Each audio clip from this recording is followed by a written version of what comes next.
Weekly webinar today. We are going to have a presentation from Kristen Nichols about driving and dementia. Thank you for being with us, Kristen. Kristen earned her bachelor's degree of science in occupational therapy and psychology from St. Ambrose University.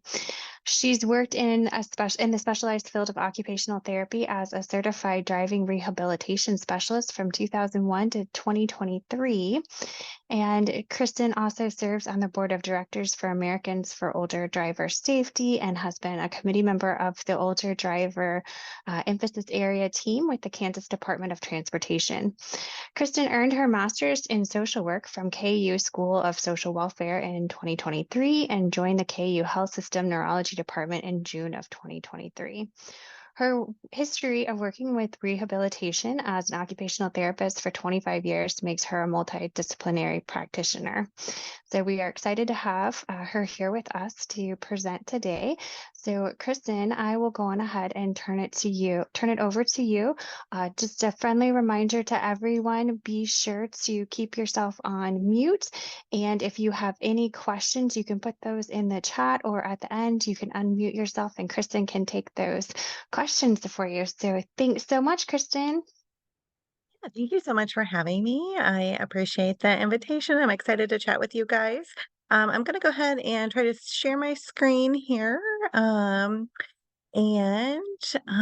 me see. I want to try to get this. Do you remember which one is no, the slideshow presentation? Absolutely. So up in the top left corner, beside the arrow buttons, there's a little square with a triangle in it on the Okay. orange bar up at the top. Oh, you know Oval. what? I think it's like being hidden. Maybe that's my Oh, problem. I, okay, there we go. Okay, sorry about that, everybody. There we go. Okay, we're set. Um, all right. So I want to just share a little bit of information with you guys about, and I'm sorry, of course, my dog bark right now. I want to just share a little bit of information with you guys about my what it is to be involved in a driving evaluation process to begin with, and then we'll go into a little bit more of the details around the dementia piece. So, driving evaluations are kind of broken down into a couple of different categories: clinical and behind the wheel assessments. They're comprehensive evaluations that are designed to assist with determining someone's fitness to drive or to return to driving after a medical event. Oftentimes, doctors will be the ones making the recommendation to have someone's driving evaluated if they have concerns about their safety. We also do assist the Driver's Licensing Bureau in each of the 50 states in trying to um, give them additional information and process cases for individuals who have had medical status changes. And then, of course, for the individual themselves, in trying to make a determination if it's a good idea to continue driving or to provide recommendations to try to stay as safe as possible is part of that process. So, in the clinical assessment piece, there are several different things that happen.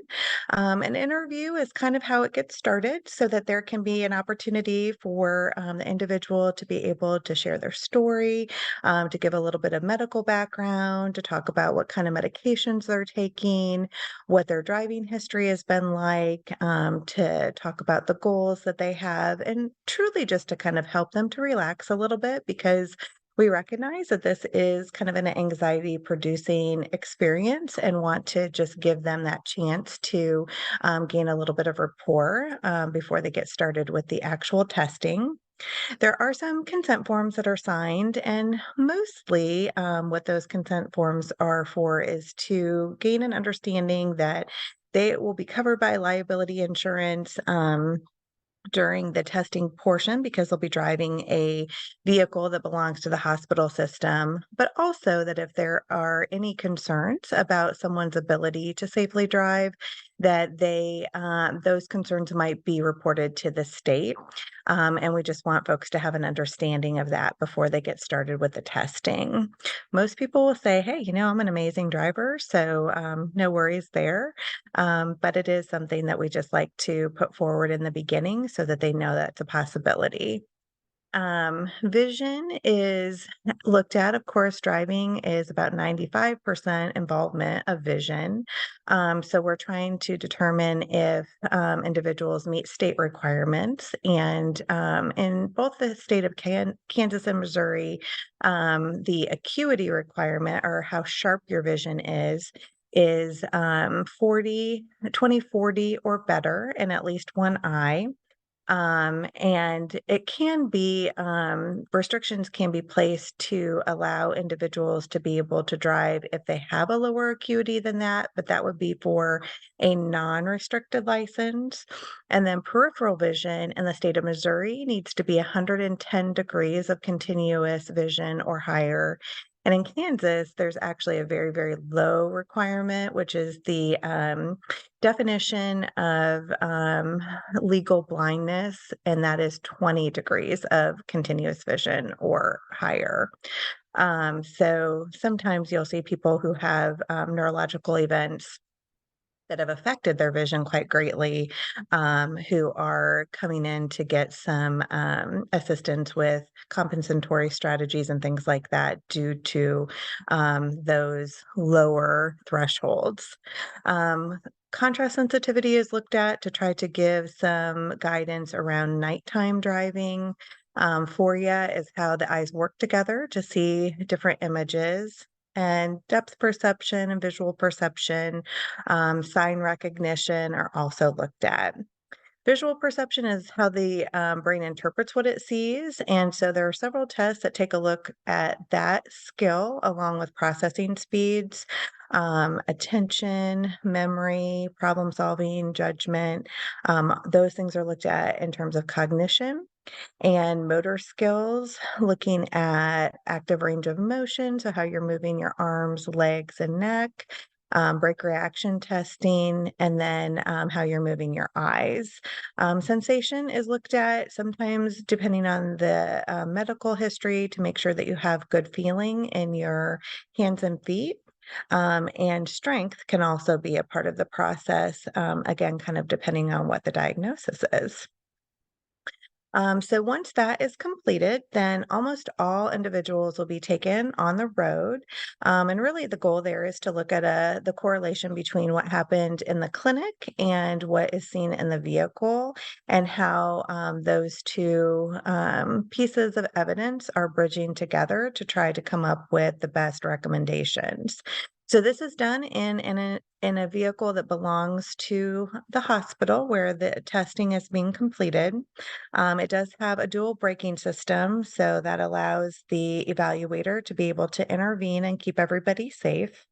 It starts in an empty parking lot so that the individual can get used to driving that car and also just allows some basic foundational maneuvers to be seen prior to going on the road. And then progresses into low traffic, residential areas up to 25 miles an hour, light commercial, so 30 to 35 miles per hour, moderate to heavy commercial. So that would be in the Kansas City metro, places like Metcalf and Knoll, Antioch.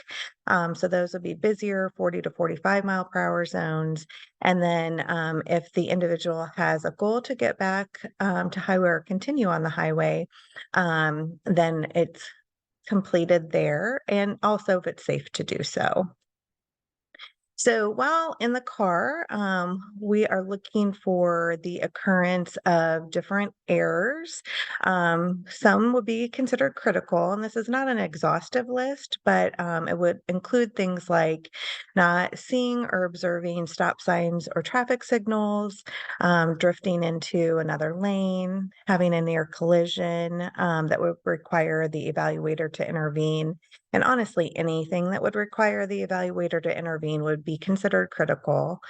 Misjudging spacing, especially during an unprotected left-hand turn, not yielding the right of way of traffic, stopping for no reason. Sometimes processing speeds are so impacted that people will stop in the middle of the road to try to process the directions and the information that's been provided.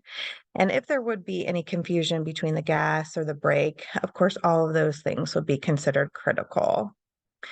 We also are looking for the occurrence of smaller errors. So these would be things that might be habits, kind of trying to weed out, is it related to their medical condition or is it related to something that they've always done? So that could be things like repeatedly not turning on a turn signal for turns or lane changes, drifting inside of the lane. So not necessarily crossing this time, but just drifting and getting close, noticing information late, especially stop signs and signals, following too closely to other vehicles, tailgating, driving at speeds that are not consistent with the posted limits.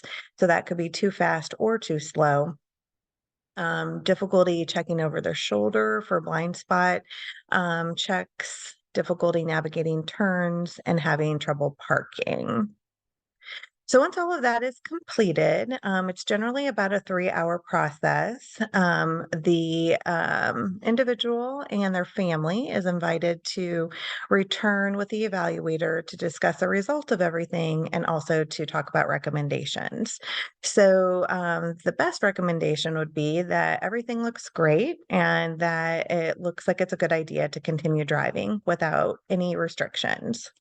Oftentimes, there are recommendations provided that are trying to keep that individual driving for longer periods, but also giving them some parameters to stay within to try to make that safer. So things like daytime only, stay close to home and familiar areas, don't get on the highway. Um, Sometimes driver training is appropriate.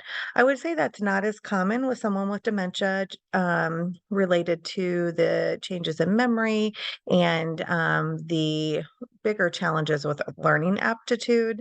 But that is something that we do. Sometimes it's not a good idea for them to return to driving at this time. Maybe something has changed. Maybe they've recently had a infection or some type of medical event that is too impactful to suggest that they get back to driving, but maybe a little bit more time would help them to heal or make the circumstances better.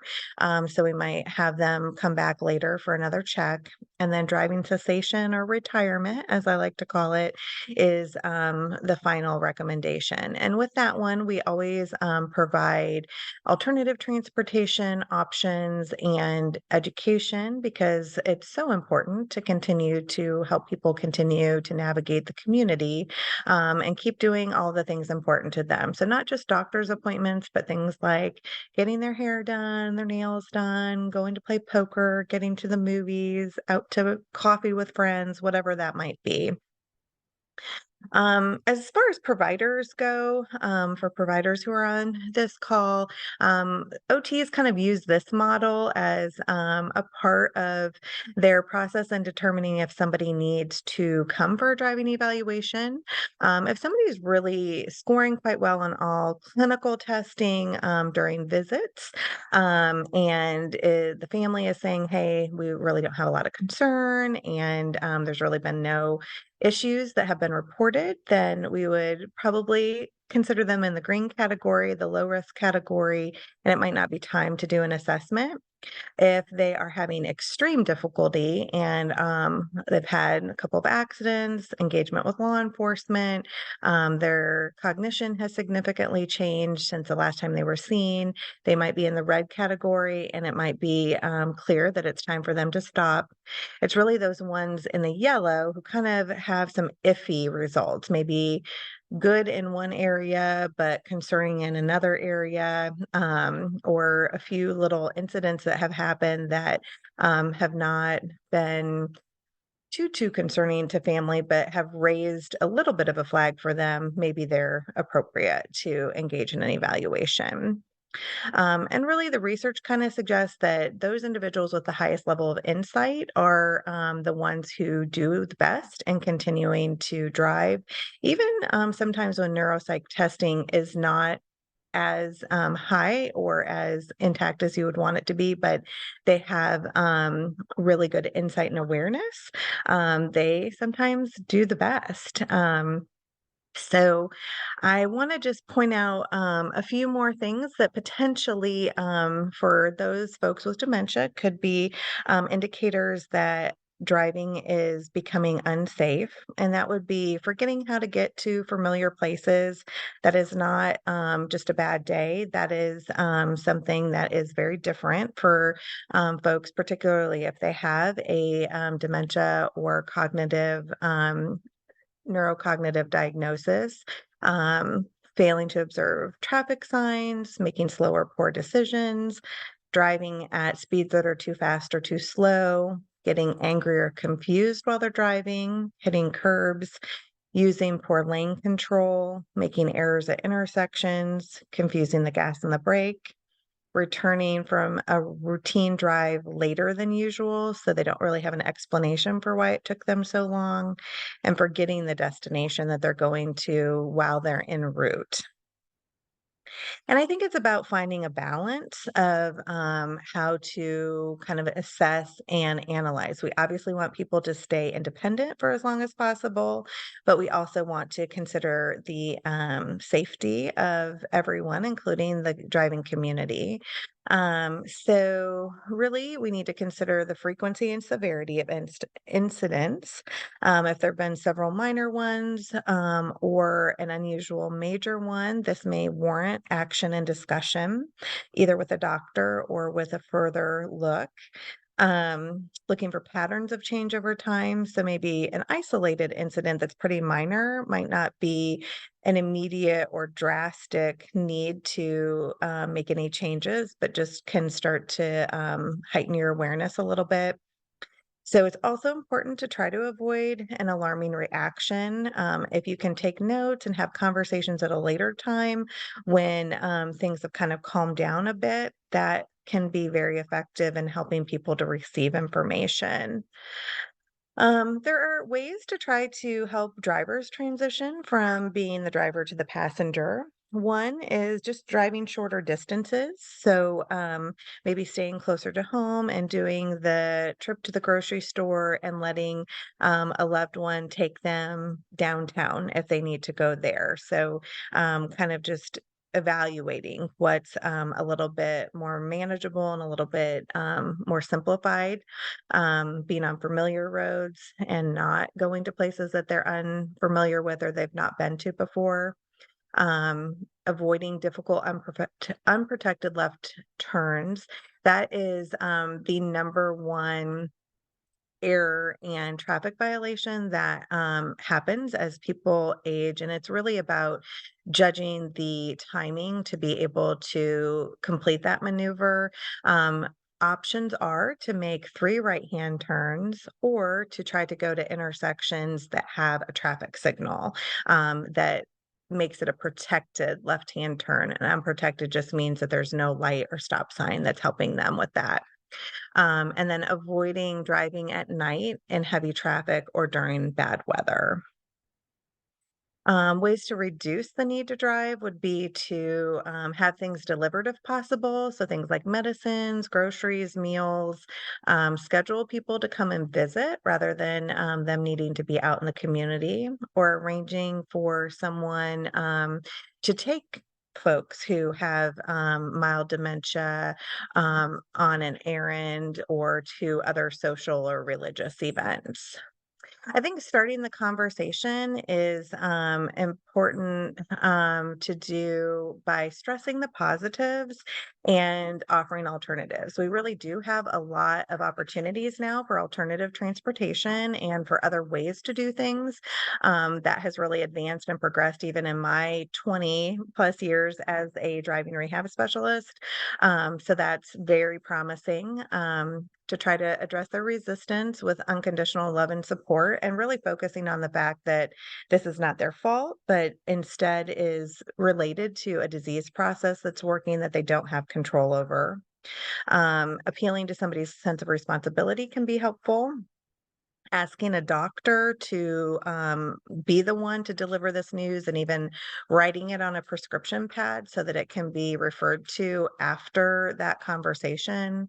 Having an evaluation is helpful, to have a third party to be the one who doesn't really have a dog in the fight, but can provide some of that evidence, kind of like I mentioned earlier, and to understand that this is probably going to require a lot of conversations. It will not be a one-time thing. If someone is not willing to consider stopping driving and you really are wanting some alternatives to prevent them from driving, hiding the car keys can be an option, or providing a set of keys that does not work.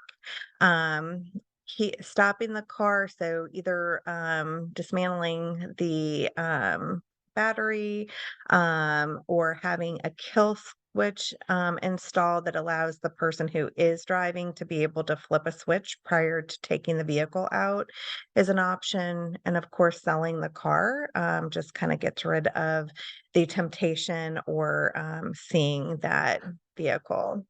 For any providers, I just wanted you to know that this guide is very helpful. It's a clinician's guide to assessing and counseling older drivers. This is a tool that is available on the website. It is 313 pages, so is quite extensive if you're printing it, but I just wanted you to know it's available. And I know I'm getting close on my time, so I want to just flip through and tell you a few more things before we answer some questions. There are some booklets that are available by the Hartford. They're available on their website, and I think that the Alzheimer's Disease Center also has them available if you want a hard copy.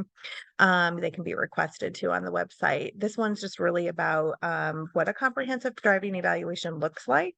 And then there's a couple that talk about specifically conversations about Alzheimer's disease and dementia, or just aging, and what that can look like with driving. And I think it's very awesome that within the At the Crossroads booklet, which is the one about Alzheimer's and dementia, they have some different types of tools that can be useful.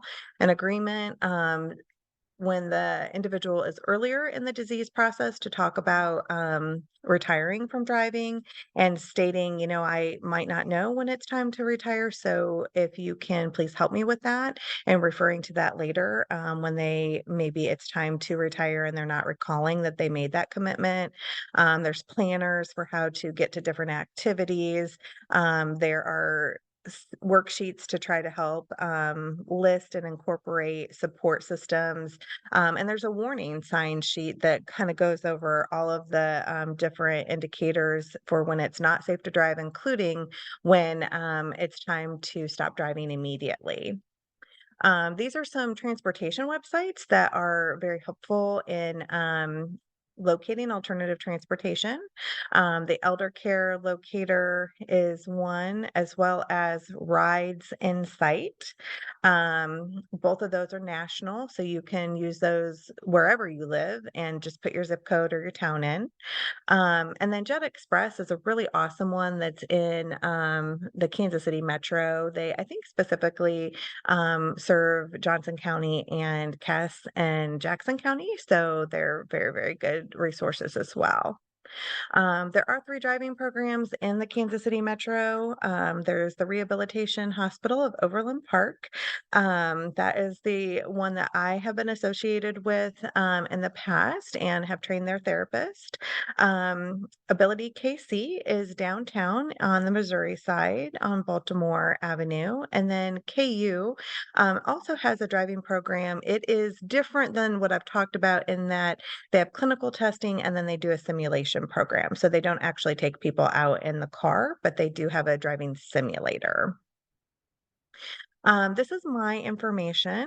So I want to encourage anyone who might be interested to reach out to me either by phone or by email.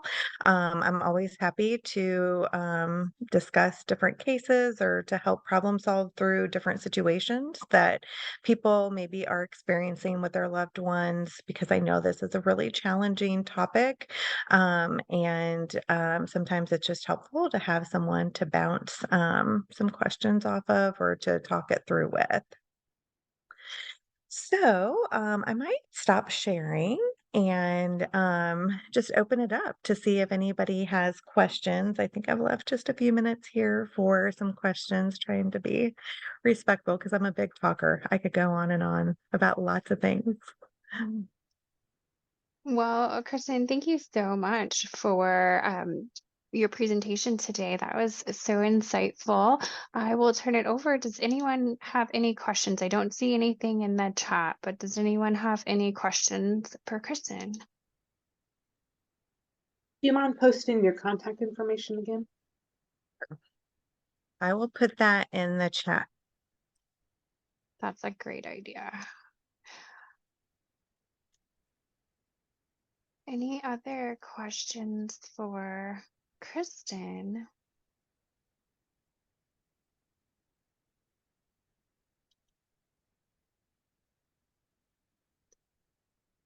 Thanks for putting that contact information in the chat, Kristen.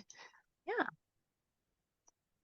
I did want to, since we have just a moment here, I did want to remind everyone that we have a showing of the Y this Saturday at Unity Temple on the Plaza. So if anyone is interested in going, Kelly put that information in the My Alliance newsletter. You can email us if you need some more information. You can also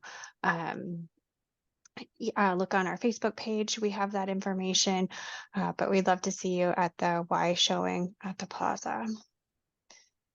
Any other questions for Kristen?